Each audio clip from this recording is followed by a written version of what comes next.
Guardians, what is going on, guys? Sly here, back at it with some more Black Armory news for you all. This week in Bungie, or the Bungie Weekly Update as I still call it, has finally shed some light on some upcoming changes and things to look forward to. We now know the name of the raid, and that is in fact not a simple raid layer, but some kind of middle ground raid between a large one and a small one. We also have a sneak peek at those veteran rewards Bungie has promised us some months ago, and I also wanted to bring some light on some of the new weapons and enemies that you can get after right now, today, before the DLC officially drops on December 4th.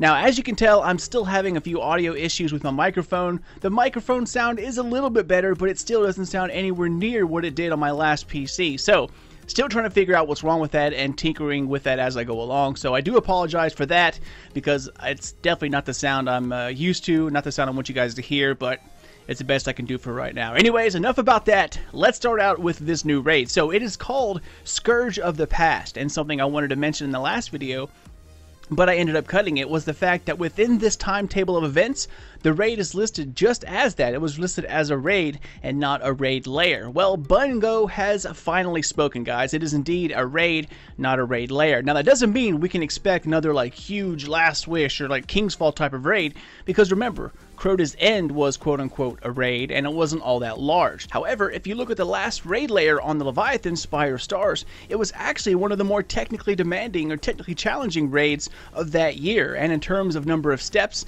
it's probably still up there as like the second or third hardest out of all of them. So I wasn't upset really when the word raid layers were being used a few months ago.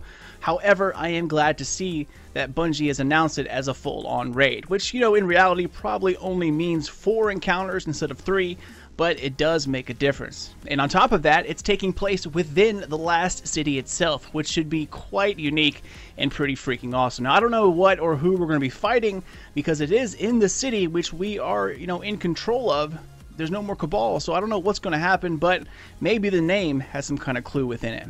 Anyways, the new Scourge of the Past drops on December 7th, as well as one of the new forges called the Gofanan Forge. Now, on top of that, we are also seeing a small light level boost, as you can see here, up to 50 points to a max of 650. Now, you can look forward to all of your normal outlets to boost your power level.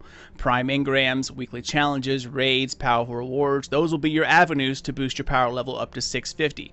And with armor and weapons looking as good as this, I really cannot wait to hop in there. Now, let's talk about those veteran rewards. One thing Bungie, you know, they have done noticeably in D2, remove the color black from just about everything. Now, I was one of those players back in D1 who spent hours upon hours farming for Revenant or the Hanged Man, the Unknown, all Dead Orbit shaders, because black just makes my Guardian look badass. I mean, it's just beast. Hard mode shaders from Wrath of the Machine, those were also pretty, you know, pretty sweet as well, as was Super Black.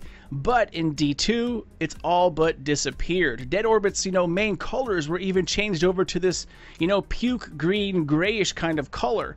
And, you know, black has simply vanished. It's gone, because everyone knows that if you, or everyone at Bungie knows that if you put black back in, all the players are going to dress in black, and it kind of takes away from the, you know, the differences of all the Guardians. And also another obvious reason is because Dead Orbit would have won like every single event if they kept black shaders, and to keep it so every Guardian wasn't wearing like gothic black all the time. So Bungie slowed down on darker shaders. However, black is back, and it has been too long. So let's take a look at the veteran package, guys. It's called Veterans of the Hunt bundle. It comes with different shades of black, tiger stripe kind of emblem, and a similar shader to match that, 2 exotic emotes, and a bundle of consumables. We have Fire Team medallions, Vanguard Crucible boons, and Matter Weaves. Oh, sorry, the finest Matter Weave. So the 2 exotic emotes, I think, are pretty cool. Nothing crazy. We have Flip Coin, which is kind of like the Gambit themed emote, and then we have a Hunter-like Knife Flip, maybe like a nod to Kate 6. As you can tell, they are both, you know, wearing the shader that comes with this veteran package. It definitely reminds me of old school Dead Orbit shaders, because even though you might not have seen it, they did have those, you know, kind of stripe-like, you know, fabric, I guess, fabric patterns in them. I'm not really sure what you call them, but they were present there, especially in other black shaders. They had these little like tiger stripe patterns. We'll see about those stripes and how they look on our new armor, but either way, I am definitely excited to get a little darker in my my fashion. So anyways, moving on guys, let's talk about some new enemies and the new weapons you can get right now. Now for those who are Triumph whores just like myself, I've chased down the Taken Saboteur dude in the Dreaming City quite a few times, especially when no one really knew about it and I was trying to figure out if there were like some kind of secrets attached to it at the end. But now with the new season, there are new enemies and triumphs to earn, and a few of them are active right now before December 4th.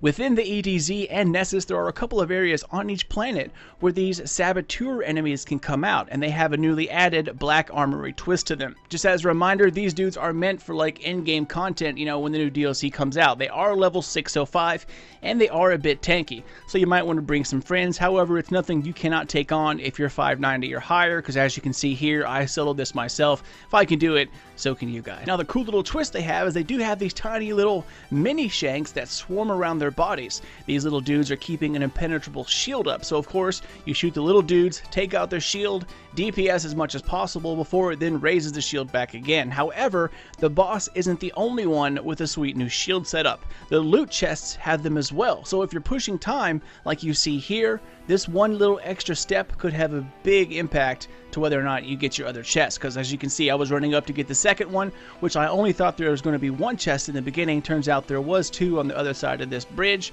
but I couldn't get it in time because of course it had that shield there. Now these chests don't drop anything, at least for this week, but the moment the DLC goes live on December 4th, I'm assuming these will start pumping out rewards. However, if you and your friends are bored, you can hop from planet to planet searching for these guys, and every now and again a new Black Armory weapon will drop from them as a legendary engram. Now it's rare, but it does happen. Again, the chests don't drop you anything. These guns actually drop from the enemy itself. Now the only disappointment is that these are weapons we have seen before.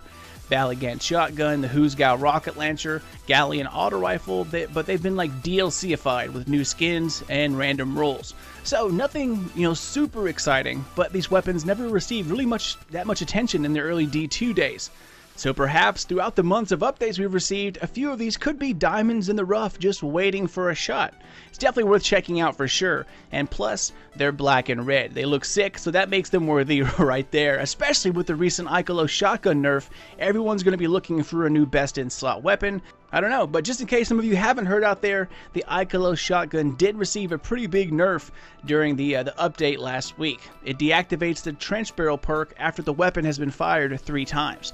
So you no longer get 5 seconds worth of trench barrel. You shoot it 3 times, melee, shoot it 3 times, repeat. I haven't tried it or done the math to see if something out there beats this weapon or not, but it is something that needed addressing. It's just kind of, you know, kind of came out of the blue. Anyways, back to the Saboteurs. Now, these guys run on the same timings as VIPs that enter the world, pretty much just like the wanted bounties where you had to hunt them down, like the Queensbreaker in Trossland. They appear just about every 5 to 10 minutes-ish, but sometimes a normal VIP enemy will appear in its place, so kill it and then wait again, or you can head back to orbit to see if flying into a new server or map will change things up. Fast traveling does not work because it keeps you in the same instance and the same timings, so you do have to go back to orbit if you want to try to, you know, switch things up. Now, I have waited for over half an hour during a session with the Taken Saboteur in the Dreaming City, so I don't know if they changed spawn rates or not.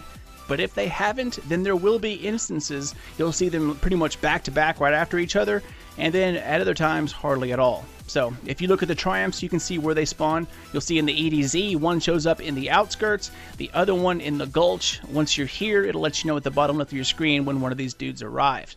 Over at the Nessus, look towards Artifact's Edge, which is the middle fast travel point, my favorite place to go, and then again over in the Hallows, which can lead to some hide and seek. Because even though they tell you that it's here, he runs away, and half the time you can't find him because he's just standing over there doing nothing.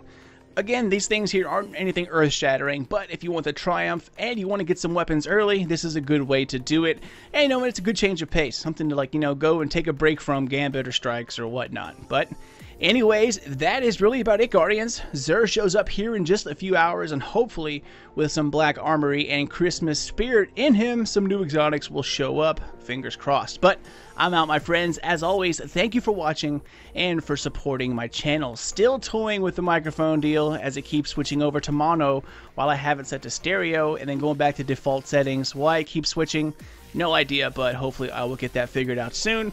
or I plan on going drastic and buying some new stuff. But anyways, thank you guys so much for watching, and if you're new to the nation, then welcome, my friend. Thanks for watching, and subscribe if you like what you see.